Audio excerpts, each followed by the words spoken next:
Now, even though the corniness factor is much lower in this one than in the originals as far as the main 8 bosses go, the principles are still the same. Every boss has a weapon that affects another boss.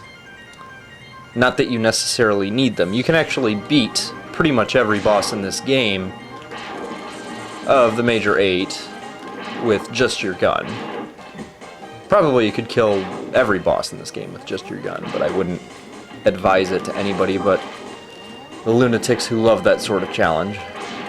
I don't have the patience to get that good. And there's just some enjoyment to be had from really tearing a boss's ass up.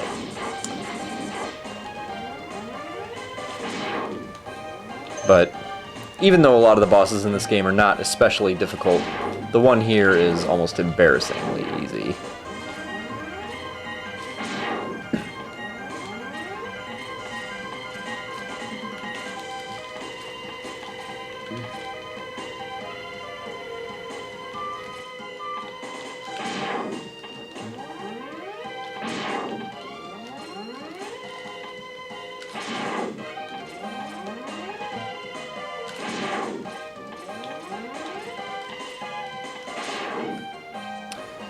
This is the one freebie a Mega Man X game will ever give you.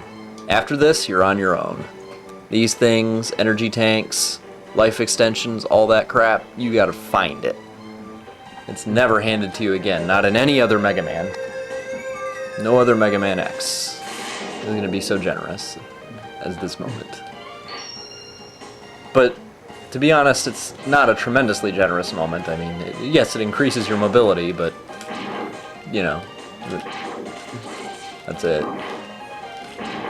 But I guess I shouldn't understate the increased mobility in this game. The ability to dash and super jump is tremendously useful.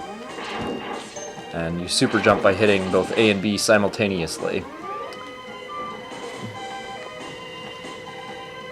Now, when I also say increased mobility, I do not mean running speed. You still move for the most part at the same speed, but you can increase for short bursts how quickly you go. I thought I was going to fall off there because I meant to slide and jump, and it didn't happen. Which is another way to actually jump further. Slide and then jump at the very end.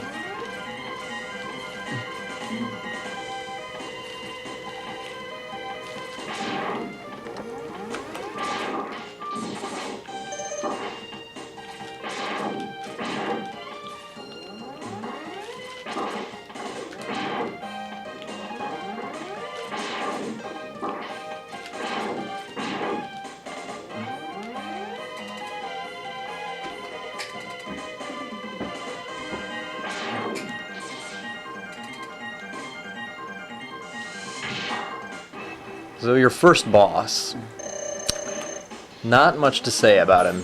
Just shoot him in his face and he'll die pretty quickly. Every time you hit him, he'll generally move around. Sometimes he'll decide against that, like there. And he decided to spit ice instead.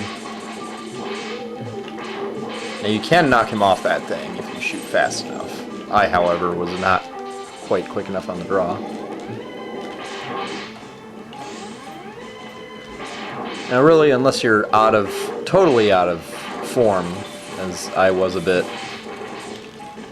during this run through, this guy shouldn't even hit you. He's that easy.